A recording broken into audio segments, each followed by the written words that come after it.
নমস্কার, সকলকে স্বাগত জানাই নতুন একটা ভিডিওতে। আশা করছি সকলে খুব ভালো আছেন, সুস্থ আছেন।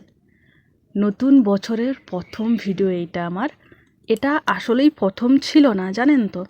এর আগে আরও 2-3টা ভিডিও ছিল, পয়লা বৈশাখের ভিডিও ছিল, কিন্তু সেই ভিডিওগুলো ডিলিট হয়ে গেছে। আসলে ঘটনা কি হয়েছে জানেন? পয়লা বৈশাখ থেকে বৈশাখ মাসের 11 তারিখ পর্যন্ত আমাদের গ্রামের যেটা হচ্ছে প্রধান যে জায়গায় রাধানাম সংকীর্তন হয়, সেইখানে নাম হচ্ছিল 9 দিন ব্যাপী। তো শুরুর দিন থেকে একেবারে শেষের দিন 11 দিন পর্যন্ত হয়। তো আমার ঘরের সামনেই মাইক ছিল, সব সময় মাইক বাজতো, তাই ভিডিও এডিট করা হয়ে গেল, ভয়েস ওভার আর দিতে পারিনি। তো যেহেতু ভয়েস ওভার দিতে পারিনি, তো ভিডিওটা এডিট করে এমনিই রাখা ছিল। আর আমি ভেবেছিলাম কি জানি না, ভিডিওটা ডিলিট হয়ে গেছে।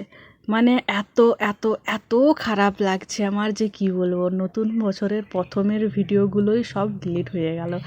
আসলে পয়লা বৈশাখের যে ভিডিওটা খুব যত্ন করে বানিয়েছিলাম, ভিডিও করার জন্যই বিশেষ করে সেই দিন আরও অনেক কিছু করেছিলাম, কিন্তু ভিডিওটা শেষমেশ আমার ডিলিট হয়ে গেছে। আমার ভুলবশতই এক খেয়ালে ডিলিট করে দিয়েছি, বা হয়তো বুঝতে পারিনি, মেমোরি খালি করার জন্য তাড়াহুড়ো করে হয়তো ডিলিট করে দিয়েছি এডিট করে রাখা ভিডিওগুলো।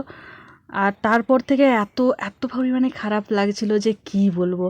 ওই ভিডিওগুলোতে ভয়েস বসানো যেত। একদিন খুব ঝড় বৃষ্টি হয়েছিল, সেই দিন রাত্রেবেলা কারেন্ট থাকেনি, তো এমনিতে ওয়েদার ঠান্ডা ঠান্ডাই ছিল, আর তার উপরে মানে মাইকও বন্ধ ছিল। তো ভেবেছিলাম যে ভয়েস ওভার দেবো। এখন যখন ভয়েস ওভার দিতে যাচ্ছি, তখন দেখছি আর একটা ভিডিও ক্লিপও নেই, সব ডিলিট করে দিয়েছি। আমার তো মাথায় হাত পড়ে গেছে যে কখন ডিলিট করলাম আর কীভাবে ডিলিট করলাম, নিজেই বুঝতে পারলাম না। তো যাই হোক, কী আর করার। তারপর দিন থেকে এই যে ভিডিও আবারও শুরু করলাম। যদিও পুরনো ভিডিও এখনও অনেকগুলো আছে, সেগুলো আস্তে আস্তে আপনাদের সাথে একটা একটা করে শেয়ার করব। তবে আজ ভাবলাম যে না, নতুন বছরের একটা ভিডিও আপনাদের সাথে প্রথমে শেয়ার করি। তো আজকে এই যে রান্নাবান্না করছি, এখন তো বৈশাখ মাস, পুরো মাস নিরামিষ।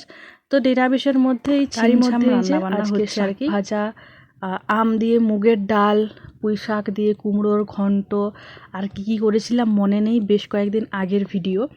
আর রান্নাবান্না করে বাসনকুসন ধুয়ে এখন আমি এসেছি এই জামা কাপড়গুলো তুলতে। বাইরে রোদ তো প্রচণ্ড পরিমাণে, বেশিক্ষণ রোদে জামা কাপড় রাখা যাবে না। জামা কাপড় রাখলে জামা কাপড়ের রং তো উড়ে যাবে, সেই সঙ্গে জামা কাপড়ের মানে কোয়ালিটিও খারাপ হয়ে যাবে।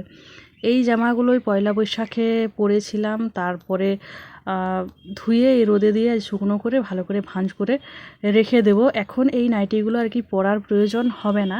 এই নাইটিগুলো মোটামুটি আরও কিছুদিন যাবে, তারপর নাইটিগুলো মানে এই নতুন নাইটিগুলো বার করব। এদিকে কুটুকে ভাত দিয়ে দিয়েছি, এবার আমি খাবো ভাত। ভাত খেতে বসার আগেই ক্যান্দ ক্যান্দ করে প্রচণ্ড চিৎকার করছিল একজন ফেরিওয়ালা আর কি, যিনি বিক্রি করতে এসেছেন। তো এই যে এখন বেরালাম, ভাত খাওয়ার হলো না, ভাবলাম একটুখানি ক্যান্দের ভিডিও করি। তো আপনাদের তো আমি এর আগেও দেখিয়েছিলাম 2-1টা ভিডিওতে যে আমাদের এইদিকে ক্যান্দ বিক্রি হয়, আর এই ফলটা খেতে খুবই খুবই ভালো লাগে। বিশেষ করে এই ফলের ভিতরে থাকা যে বীজগুলো, ওই বীজের উপরে হালকা একটা আস্তরণ থাকে, ওটা যে আমার কী ভালো লাগে খেতে, কি বলবো। আর এই যে দেখতেই পাচ্ছেন, এখন 3টে হাত ঢুকে পড়েছে, 3জন কেনাকাটি করবে। এক হচ্ছে বাবা, আর এক হচ্ছে পাশের বাড়ির দিদি, আর এক হচ্ছে রূপসার মা। 3জনে মিলে বেছে বেছে নিচ্ছে। আসলে এই ক্যান তো সবগুলো ভালো হয় না, যেগুলো হচ্ছে মাটিতে পড়ে ভেঙে যায় সেগুলো বেশিরভাগই পচে যায়।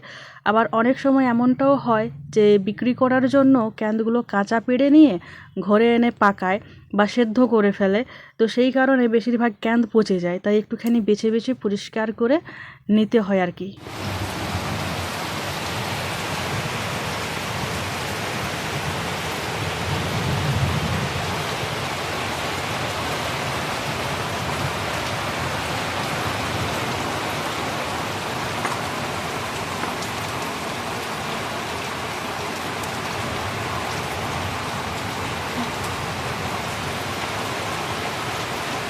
দুপুরবেলা ভাত টাত খেয়ে দিয়ে একটুখানি শুয়েছিলাম, তো ঘুমিয়ে গেছিলাম। হঠাৎ ঘুম ভেঙে গেছে, দেখি কি প্রচুর বৃষ্টি পড়ছে। এত বৃষ্টি এখনও পর্যন্ত হয়নি এই বছর, আজকে প্রথম। তো এত পরিমাণে বৃষ্টি পড়ছে যা বলার নয়। যখন আমি শুয়েছিলাম ভাত খেয়ে দিয়ে তখন কিন্তু রোদ ছিল, মেঘ থাকেনি আর নেই, হঠাৎ করে এত পরিমাণে বৃষ্টি কোথা থেকে এলো জানি না। মনে মনে ভাবছিলাম যাই হোক জামা কাপড়গুলো ভাগ্যিস তুলে নিয়েছিলাম, না হলে এই বৃষ্টিতে জামা কাপড়ের অবস্থা খারাপ হয়ে যেত। কী পরিমাণে বৃষ্টি পড়েছে দেখুন, কিন্তু একেবারে মেঘ মেঘ দেখাচ্ছে না, ওয়েদার কিন্তু পুরো পরিষ্কার, মানে বেলা এখন যে ভালোই আছে সেটা বোঝা যাচ্ছে। এদিকে কুটুর অবস্থা দেখুন, বৃষ্টি পড়ছে আর বৃষ্টিটা ওর গায়ের দিকে ছিটাচ্ছে, তো ওর আনন্দের শেষ নেই, নেচে একাকার করে দিচ্ছে খাঁচার ভেতরে।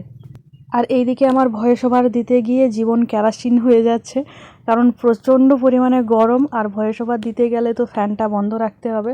তো কথা বলতে গেলেও আমি হাঁপিয়ে উঠছি, এত পরিমাণে গরম পড়েছে আজ সপ্তাহখানেক। এই বৃষ্টি টিষ্টি হয়ে যাওয়ার পর আর কোনো বৃষ্টি হয়নি, আর রোদ যেমনি গরম তেমনি, এই রোদ গরমে তো আমার মাথা পুরো খারাপ হয়ে যাচ্ছে। তার উপরে এই ভিডিওগুলো বেশ কয়েকদিন ধরে এডিট করা রয়েছে, কখন এগুলোকে না ডিলিট করে দেবো, তাই ভাবলাম যে না, আজকে যখন আওয়াজটা বন্ধ হয়েছে তখন এক্ষুনি ভয়েসটা আগে বসিয়ে নিই। আজকে মানে এখন যে সময় আমি ভয়েসটা বসাচ্ছি এই সময় মাইকের কোনো আওয়াজ নেই, কারণ আজকে হচ্ছে ধুলনটি। তো এই ধুলনটি হয়ে গেছে মোটামুটি মিনিট 30-40 মিনিট মতো আগে শেষ হয়েছে। এখন কিছুক্ষণ মাইকটা বন্ধ আছে, এরপর আবার মাইকটা শুরু হয়ে যাবে, তখন আর ভয়েস বসাতে পারবো না। তাই ভাবলাম যে না, আগে ভয়েসটা বসাই, তারপরে অন্য সব কাজ দিয়ে শুয়ে পড়েছিলাম, তো তখন মেঘ দেখতে পাইনি।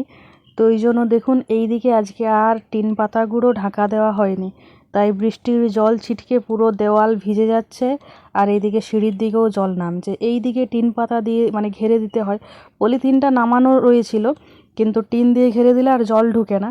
আর এই যে জল ঘরে ঢুকে গেলে এই ঘরটা তো বেশি দিন দাঁড়িয়ে থাকবে না, ভেঙে পড়ে যাবে, তখন আবার থাকবো কোথায় তার ঠিক নেই।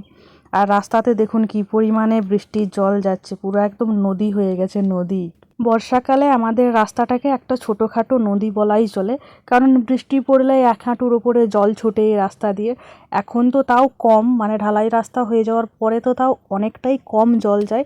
যখন কাঁচা রাস্তা ছিল না তখন প্রায় 1 কোমর মতো জল যেত জানেন, এখন অনেকটাই কম যায়, আসলে রাস্তাটা অনেক উঁচু হয়ে গেছে। তো এই ভিডিওটা আজ থেকে 2-3 দিন আগের হবে, বা হয়তো তারও বেশি হবে, জানি না এই ভিডিওটা কবের, তবে ছিল, ভাবলাম এই ইয়েতে মানে এই ভিডিওটার সাথে যোগ করে দিই। আর এই পাতাগুলো ঝাড় দিয়ে দিয়ে জড়ো করতাম, আপনারা জানেন যখন এই পাতায় আগুন লাগাতাম তখন আমাদের পটকু আগুন পোয়াতো, এই গরমের মধ্যেও আগুন পোয়াতো, কিন্তু আজকে তো নেই, মামা বাড়ি চলে গেছে। এই আগুন জ্বালিয়ে দিয়ে কী যে মন খারাপ লাগছিল তা বলার নয়। আসলে এই আগুন জ্বালাতে ইচ্ছে করছিল না, পাতা অনেক জড়ো হয়েছিল। তো আজকে দেখলাম যে না, খারাপ লাগছে এইখানটা দেখতে, অনেক পাতা জড়ো করা আছে, এক রাশ মন খারাপ নিয়ে আগুনগুলো জ্বালিয়ে দিলাম। আর দাঁড়িয়ে দাঁড়িয়ে দেখছিলাম, আর এত খারাপ লাগছিল এই সময় যে কী বলবো, শুধু আমার নয় সকলের খারাপ লাগছিল এই সময় এই আগুন জ্বালানোর দেখে। এই আগুন যখন জ্বলতো ও যে কত ভেলকি করতো, আগুন পোয়াতো, ছুটে ছুটে পালিয়ে যেত, আবার এসে কোলে চাপতো, আবার আগুন পোয়াতো, আর আহ আহ করে মুখে আওয়াজ করতো, মানে আরাম লাগতো, কানে নিত, সে যে কী করতো তা বলার নয়। কিন্তু আজকে সেই মানুষটাই নেই, তো ওই সমস্ত জিনিসগুলো বন্ধ। যাই হোক, এই যে ভিডিওটা এখন আপনারা দেখতে পাচ্ছেন, এই ভিডিওটা অনেক দিন আগের, কবের আমারও মনে নেই। এটা তখন আমাদের ঘর ছিল, এটা হয়তো আগের বছরের ভিডিও। আমার ফোনে না এই ভিডিওটা জমা হয়েছিল। আমি আপনাদের বলেইছি যে আমার যখন ভিডিও মানে দিতাম না ইউটিউবে, তখন আমার ভিডিও তো করা হতো কিন্তু ভিডিওগুলো এডিট না করে ডিলিট করে দিতাম। তো তখনই হয়তো কোনো এক সময় ভিডিওটা করেছিলাম, আর এই ভিডিওটা কোনো এক জায়গায় জমা হয়েছিল। আজ এডিট করব বলে যখন সব ভিডিওগুলো সিলেক্ট করছি তখন এটাকে দেখতে পেয়েছি, ভাবলাম এই ভিডিওর সাথে দিয়ে দিই। পিঠে বানিয়েছিলাম ডিম দিয়ে, ডিমের পিঠে, তো সেই রেসিপিটা এটাতে রয়েছে, মানে সেই রেসিপিটা ভিডিওটা রয়েছে, তাই ভাবলাম যে আজকে আপনাদের সাথে শেয়ার করে দিই। যদিও এখন অনেক গরম, আর এই গরমে পিঠে টিঠে খাওয়া তো যাবেই না, তারপরে আবার ডিমের পিঠে, মানে ভাবাই যায় না। এইগুলো সব শীতকালেই ভালো। তো যাই হোক, আমি জানি না আগে এই ভিডিওটা আপনাদের সাথে শেয়ার করেছিলাম কি করিনি, তবে আজকে যখন পেয়েছি হাতের সামনে আরেকবার আপনাদের সাথে শেয়ার করে দিলাম, আপনারা দেখুন। আর যখন শীতকাল হবে, শীতকাল নয় আসলে, একটু যখন বর্ষা নামবে, বৃষ্টি পড়বে, ঠান্ডা ঠান্ডা ওয়েদার হবে, তখন পিঠে টিঠে করে খাওয়াই যায়। তো তখনও এইসব পিঠেগুলো খেতে খুব ভালো লাগে। আর আমার তো মিষ্টির পিঠের থেকে এই ঝাল ঝাল পিঠে খেতে বেশি ভালো লাগে। ডিমের পিঠে, তারপরে মশলার পিঠে, কফির পিঠে, বিভিন্ন রকমের যে ঝাল ঝাল জিনিসগুলো হয়, ঝাল খেতে বেশি পছন্দ মিষ্টির থেকে। তবে এমনটা নয় যে মিষ্টি খেতে ভালো লাগে না বা মিষ্টি জিনিস খেতে পারি না, খেতেও পারি, ভালোও লাগে, তবে ঝালটা একটুখানি বেশিই পছন্দ। আর এই ভিডিওটা কবের যে আমার সত্যি এখনও পর্যন্ত মনে পড়ছে না। আমি ডিটেলসে গিয়ে দেখলে হয়তো ডেটটা দেখতে পেতাম, তবে আন্দাজে আমি বলছি যে 1 বছর তো হবেই। কারণ ওই যে নাইটিটা আমি দেখলাম, যে নাইটিটা পরেছিলাম, যেটা এখন আর মানে ছিঁড়ে খুঁড়ে একাকার অবস্থা হয়ে গেছে সেই নাইটি, তাই 1 বছর হবে, হয়তো তারও বেশি সময়েরও হবে। যাই হোক, ডিম পিঠে হচ্ছে, এই যে দেখতে পাচ্ছেন। আর এই সময় ক্যামেরার একটুখানি গন্ডগোল হতো, তখন অতটাও ভালো করে হয়তো বুঝতাম না, তাই দেখুন না পিঠেটা যে ফুলছে সেটা ঠিকঠাক করে যে ভিডিও করব সেটাও করতে পারছি। এটা আসলে সময়ের সাথে সাথে আর ভিডিও বানাতে বানাতে অনেক কিছু শিখেছি, কিভাবে ক্যামেরাটা রাখলে ঠিকঠাকভাবে ভিডিওটা উঠবে, পরিষ্কার ভিডিওটা উঠবে, কিভাবে ভিডিও মানে ক্যামেরাটা সেট করলে একদম ক্লিয়ার টু ক্লিয়ার ভিডিও উঠবে, কোনো রকম ঝাপসা বা সাদা হয়ে যাবে না। তো এই সবগুলো আস্তে আস্তে আস্তে আস্তে মানে ভিডিও করতে করতেই শিখেছি আমি। আমি আগে এইসবের কিছুই জানতাম না, ক্যামেরা নর্মালি সেলফি তোলা ছাড়া আর কোনো কিছুই জানতাম না ক্যামেরার বিষয়ে। কিন্তু এই বেশ বছর খানেক ধরে ইউটিউবে ভিডিও করতে করতে ক্যামেরা বিষয়ক, শুধু ক্যামেরা বিষয়ক নয়, ফোন বিষয়ক অনেক কিছুই জেনেছি। আর এই যে সমস্ত ডিম পিঠেগুলো হয়ে গেছে, এরপর এক ঝলক আপনাদের দেখিয়ে দিলাম। পিঠে হতে হতে অনেক খাওয়াও হয়ে গেছিলো, যেটা অরিজিনাল ভয়েসে ছিল, শুনতে পেলাম, তাই ভাবলাম আপনাদেরও বলে দিই। আজকের এই ভিডিওটা এই পর্যন্তই রাখলো। কেমন লাগলো আজকের এই ভিডিওটা অবশ্যই আমাকে কমেন্টে জানাবেন।